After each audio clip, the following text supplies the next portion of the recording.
Hello, once again everybody, Twilight Prince 123 here. As I promised, I did say I was going to evaluate Myst and pretty much just say my own personal thoughts on the entire quest.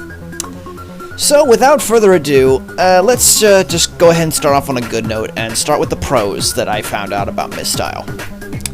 Number 1, the initial story of the game is quite good, and it has a very nice original concept.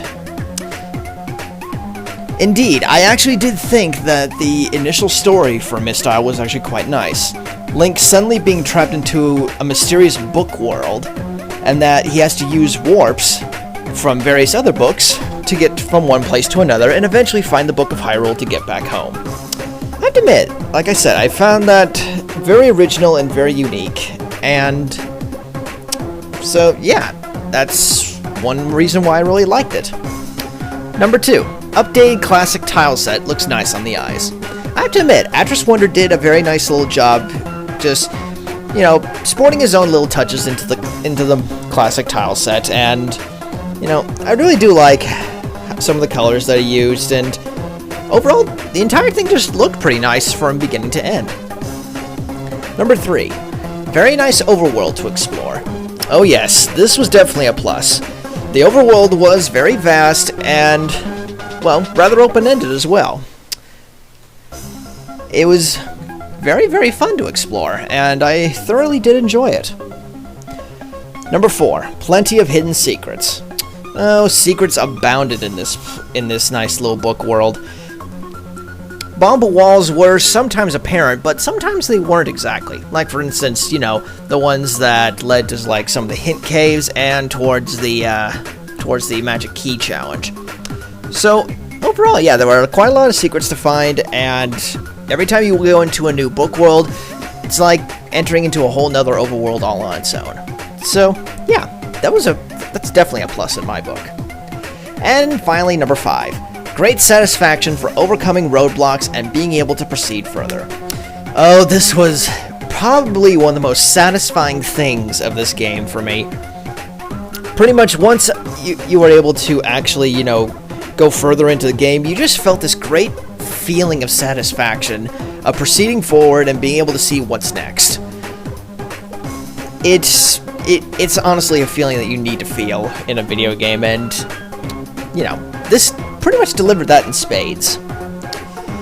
Now then, next thing,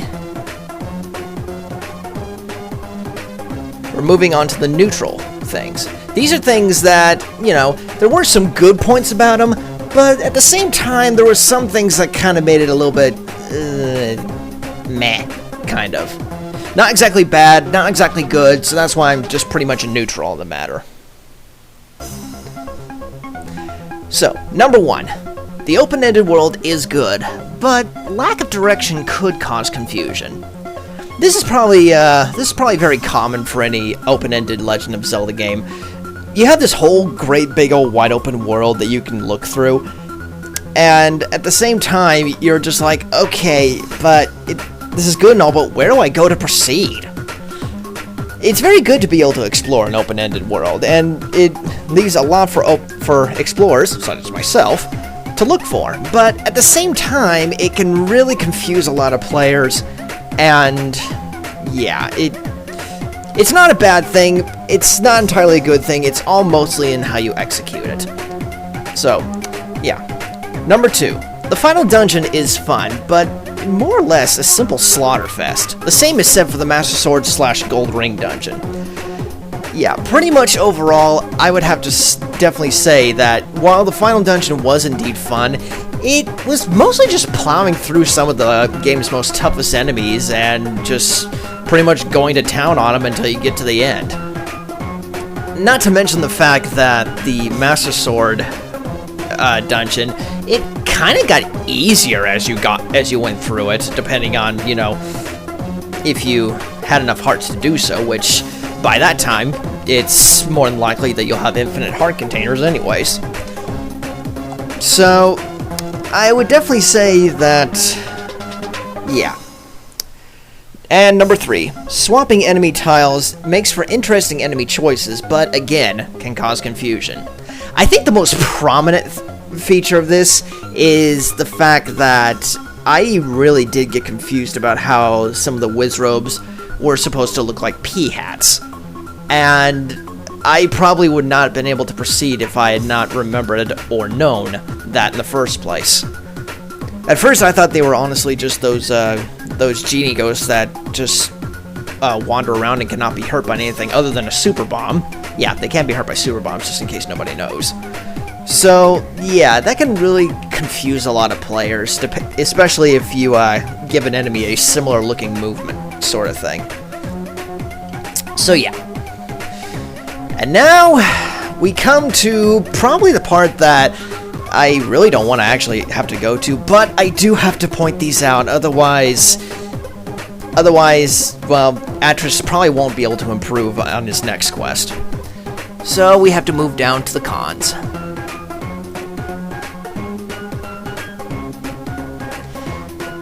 Yes, the cons. Number 1. You probably all knew this was coming if you saw what happened. Witch's Labyrinth. Witch's Labyrinth, pretty much, in my honest opinion, suffered pretty much the same fate that Deep Darkness did for my first quest. In the fact that the idea of it was good, but the execution of it was very poor. In my case, it was the fact that once you went into the dungeon, you would not be able to leave until you're done with it. And unfortunately, with the way that I put things, that could actually cause a game-ending scenario, and I was not all too proud of that. And I was actually rather surprised I didn't figure it out sooner. In Witch's Labyrinth's case, the fact of the matter was that you first of all had to go through the mapped half of the dungeon, just so that way you could get mostly a 200 rupee hint and tell you which way to go to get the dungeon's item, but only after you get a key. And then after that, you had to go through the unmarked parts of the dungeon, pretty much walking along blind, having to redo a block puzzle, pay 50 rupees to get into a lens of truth maze that could potentially kill you if you don't know where to look, and then eventually ending up into a place where you're supposed to find a stairway that is pretty much unmarked by any sort of means and pretty much have to guess your way through. In all honesty, going through that every single time and trying to get to the end of the dungeon, that was borderline rage-inducing. I'm not going to sugarcoat it. It was borderline rage-inducing. That's probably why I had to honestly ask Atris, hey, this is honestly really impeding my progress. I have to ask you to make a shortcut for me to get to the end, because otherwise I'm not going to be able to finish this. I'm sorry if that kind of ruined the fact that I was supposed to get through that normally, but even my patience has its limits, folks. I'm sorry. So, all in all, I'm going to say Witch's Labyrinth, like I said, good idea, very poor execution. And I honestly hope you learn from this dude. Moving onwards, however, this is probably the second biggest quirk of the game. Far too much money grinding is necessary. Now, I know Atris told me that pretty much he wanted to make it so that way money is, in a sense, like experience points, in the fact that you can use it to spend on whatever you wish to upgrade your character to make them proceed further. The only problem is the fact that it's not quite that open-ended, because some of the items that you need to proceed in the game, you still need to buy. A couple of examples. The hammer, the power glove, the silver arrows. I don't think you honestly need the gold arrows to proceed, unless you wanted to go to the optional dungeon, but you at least needed the silver arrows to proceed and all that. Now, while some of them were okay and everything, some of that is okay, but if you're doing it for almost like every other major item in the game, that is honestly asking for quite a lot of money grinding from the player, and yeah, not too many people are really akin to money grinding. And, you know, I don't mind a little money grind myself. I mean, heck, I even made the Master Key 999 rupees, but then again, I made that so that way, you know, anybody who is patient enough to get that much money, they could go and get two really, really awesome items, provided they pass the challenges. So, there was just way too much money grind necessary, and that was another thing that nearly made me just say, forget this quest. Because I'm just not used to buying every single item that I need to proceed. Number 3, prices of consumable items is a little expensive. Now, when I say consumable, I mean items such as potions, rebuying a magic shield, or, you know, things like that. The amount of money that I spent buying keys, potions, as well as that one replacement magic shield that I got in the entire quest, it was honestly way too much. I mean,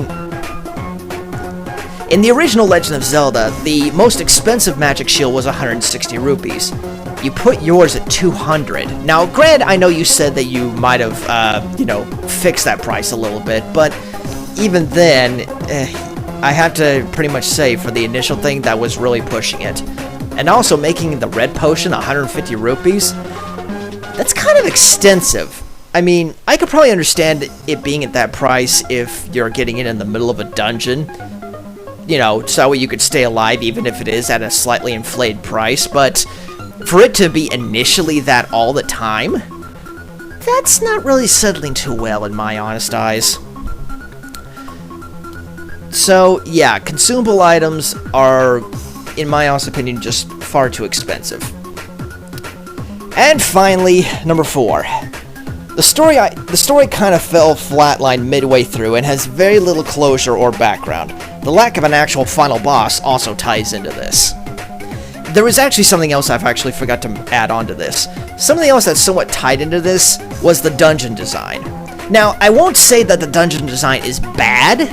In fact, I actually found some of the dungeons actually quite fun to go through, but I don't know, maybe it was the direction that some of them took, which is Labyrinth not included, because that's its own separate entity. But I think for the most part, there could have been maybe a little bit more variety in the dungeons, and probably some more block puzzles or something like that. Just finding some sort of way to, like, involve the items that you find in the dungeon, or something like that. I don't know, I mean, most of the dungeons were actually somewhat straightforward, and, you know, while that's good for maybe the first couple, later on you might have wanted to make them a little bit more, I don't know, just interesting. Let me think. Getting back to the story kind of falling flatline, like I said, about midway through, the story just kind of becomes a moot point. I mean, granted, yes, this is a classic tile set kind of thing, and story usually doesn't really make too much of a difference in these, but with the way that everything started out, you kind of had a very good build-up going there, and then it just kind of went downhill. And once it got to the end, I mean, I was expecting, like, an answer as to why Link was brought here, or who brought him there, and for what reason. And all I pretty much got was a bunch of fire gleeoks in my face, and then the book pretty much handed to me.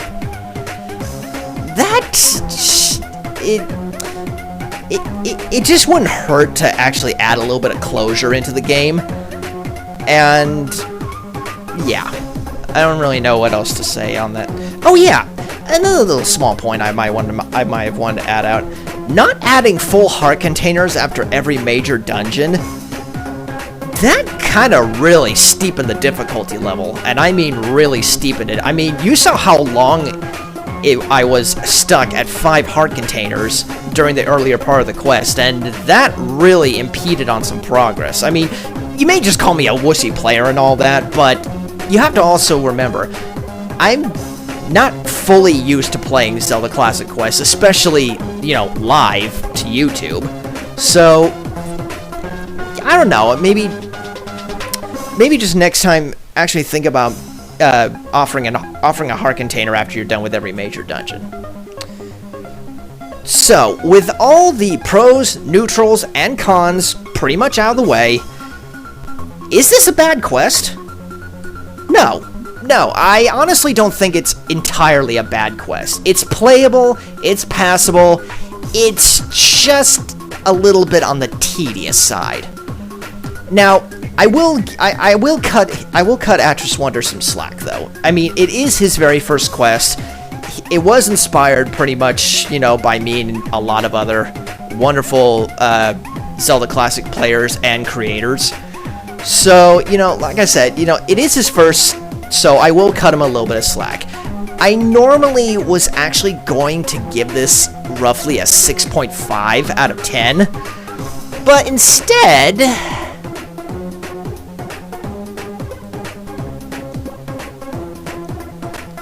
I'm giving it this.